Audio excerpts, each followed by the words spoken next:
It's called false memory syndrome. Yeah, but your process you have is a different way of doing it. Yes. But to suggest to something, to somebody, is not the right way to do it. It's let the Holy Spirit to determine what it is that the problem is. But so there are dangers, and I think the church is waking up to that fact. Yeah. And also we must be very careful about exorcism too. We're not exorcists. That is done by the bishop under his authority. There may be people who are called to that. That's fine. But we have to be very careful that it is controlled. Yeah. When I moved to the parish of Malvern in the Cotswolds, I was told as soon as I arrived there was a problem in the family. The daughter was about 18. She had accused her father of abusing her. And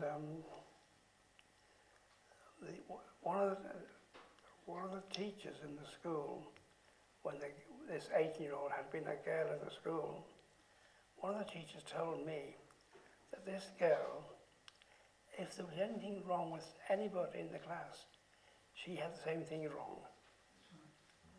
And she was causing the problem in the family.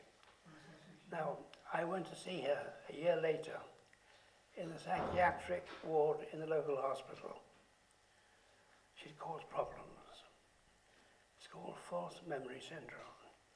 Now, priests, counsellors, psychiatrists have to be careful because it is very easy for somebody listening to somebody to realize straight away who the cause of the problem is. And if they say to the person, it sounds to me as if your father abused you, or something like that, that person makes a memory to fit the bill. That's why it's called false memory syndrome. Now, in all my cases, you'll find in the book, in all my cases, I get the information from the person. I give 4 examples. Kay, the retired head teacher, she came once a month, no problem, just came for spiritual direction, confession, and so on. And as she was leaving one day, she said, I'm just going to the swimming baths to learn to swim. And I expressed surprise because she was a retired head teacher. And I said, why? And she said, I always panic in water. I said, sit down. She sat down. I said, okay. Now this is the process I use in the book. You're in the water, you're panicking. Just feel what you felt when you're panicking. Ask yourself, how old do you feel? And she said, 18 months. I said, where are you? She says, I'm in the bath, the taps are running, Mummy goes to the front door to let Granny in and doesn't come back. Now there for me is a very ordinary reason why this child of 18 months is panicking. Water's getting higher, taps are running, nobody around, Mummy's gone. Okay, all that information came from the person, not me, it came from the person. So that's the retired teacher. What about, communion.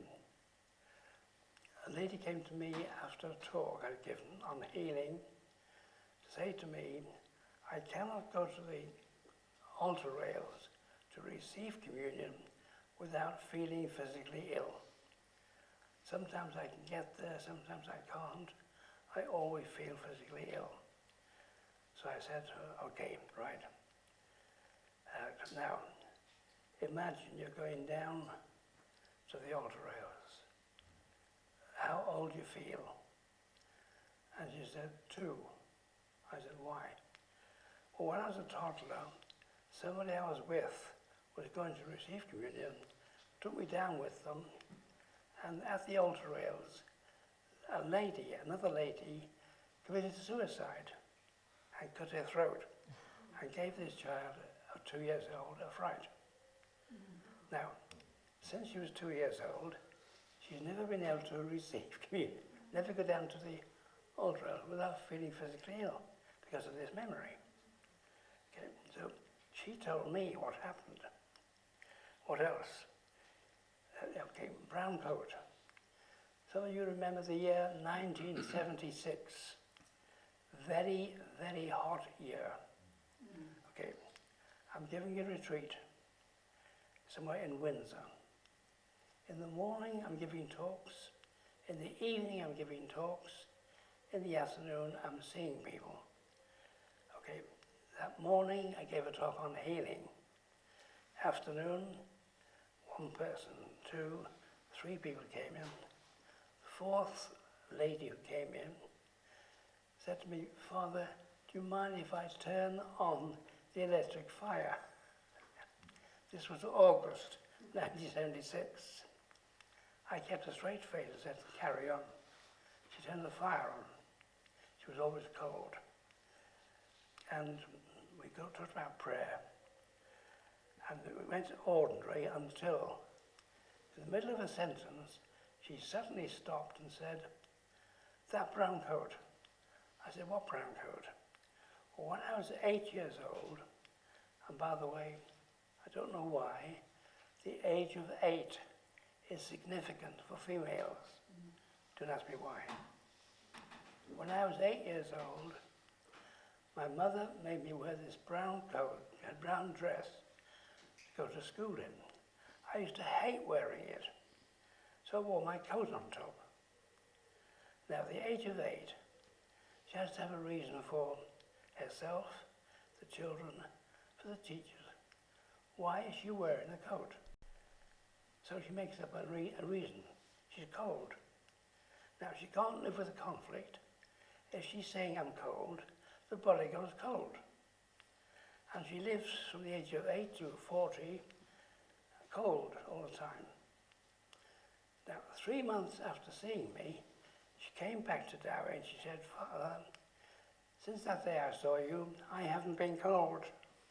Her body changed. She now knew the reason why. Okay. Retired teacher, brown dress, Holy Communion. There's another story, forgotten now. What was the fourth one? I don't know. Probably, yes.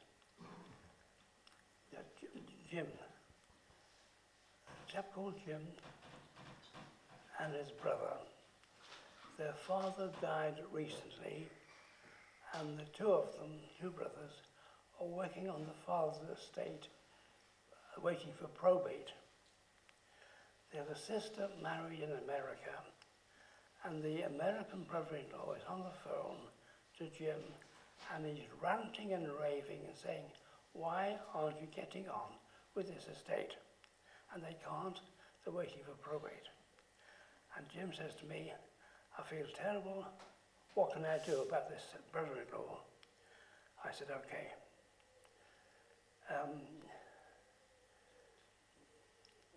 Now then, there's another story. I'll tell you the other story before now. I'm stopping halfway through this story. A lady comes to me, says, "I've been working in the parish for some years. It's been very good. But just recently, a new parish priest, 4 or 5 months, there's a niggle every day, and I don't like it." She's blaming the priest. I said to her, "When was the last niggle?" She said, 10 days ago. I said, "Okay. Close your eyes. Go back 10 days. Let yourself feel the niggle. Ask yourself, how old do you feel?"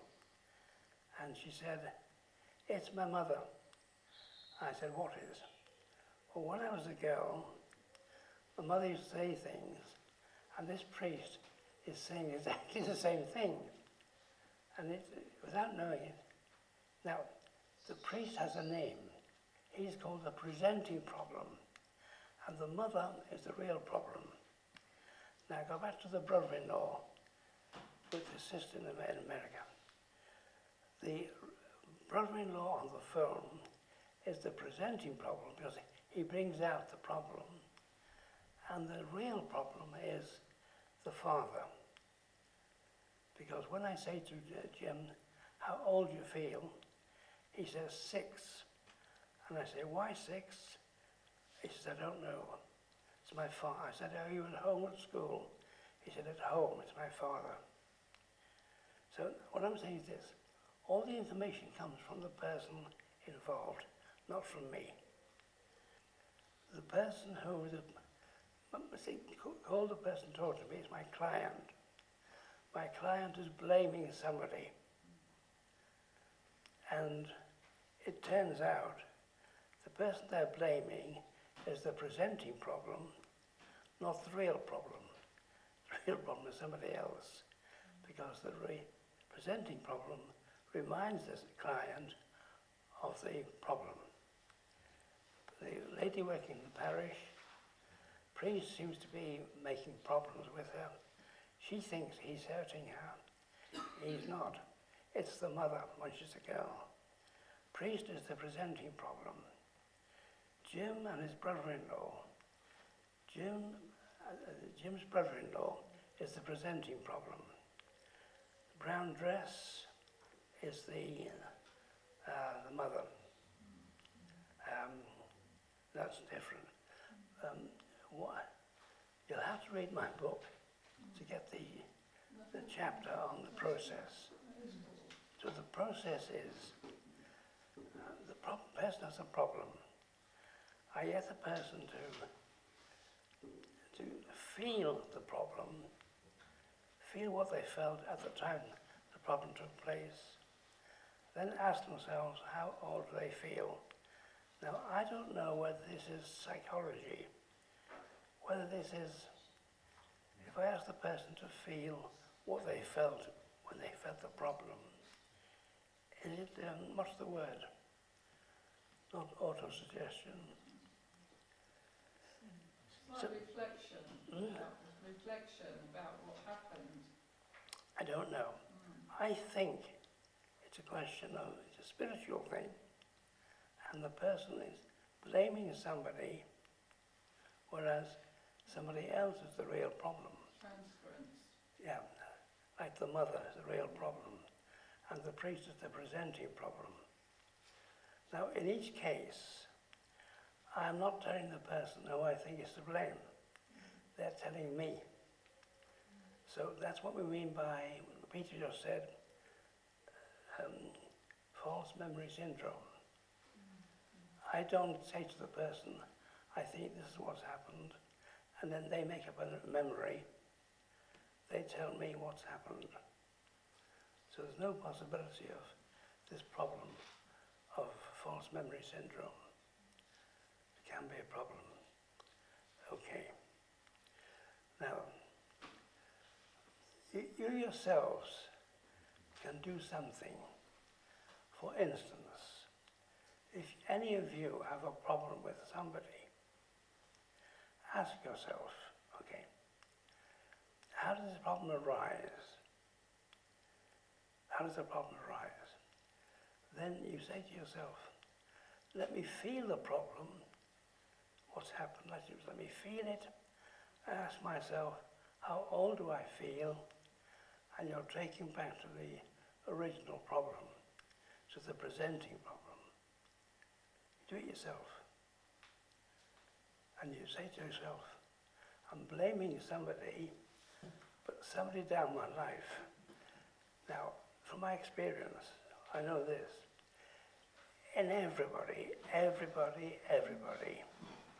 there's always somebody in your life going back who is the real problem. Okay, give you an example. At the moment, I'm getting a district nurse come to manage my legs once a week. this happened about 4 years ago. It's in the book. A district nurse came, one I hadn't seen before. Her name was Claire. And she was moaning and groaning that she and her husband were very tired because their 6-year-old son was having nightmares every night, from Christmas Day to March when she saw me. Okay. I didn't even know she was a Christian. I said to her, this is what you do. You and your husband sit by him when he's asleep. One of you put your hand on his head, one hand on the arm, hand on the shoulder, whatever. And you say one sentence, Lord, we need some healing. That's all. She came back the next week. Yes, they had done that, and he had only had 2 nightmares during the week, and he himself said, nothing like the previous ones. Now, why did he have nightmares? Well, the mother knew. On Christmas Day, the boy, 6-year-old boy, had seen the news on television. Do you remember the name Joanna Yates? Joanna Yates was a landscape architect who was kidnapped and tortured, murdered in Bristol, I think. And then the boy, 6-year-old, saw the news on television that she'd been found, and from then on he had nightmares. 5 weeks after the nurse first came, she was back again and she said, okay, what he doesn't know, what I don't know is me. When he was 2 years old, I was washing the car in the road and he got lost. We don't know what happened. My guess is he got lost. Something frightened him, and that fright was still in him 4 years later when the news of Joanna Yates was on television, and it triggered off the nightmares. Okay. And that's how I think, everybody, we all blame somebody who is not really to blame because they are not the presenting problem. Somebody in my life now is the presenting problem and happens to coincide what they're doing or saying, they're coinciding with what was said early on in life.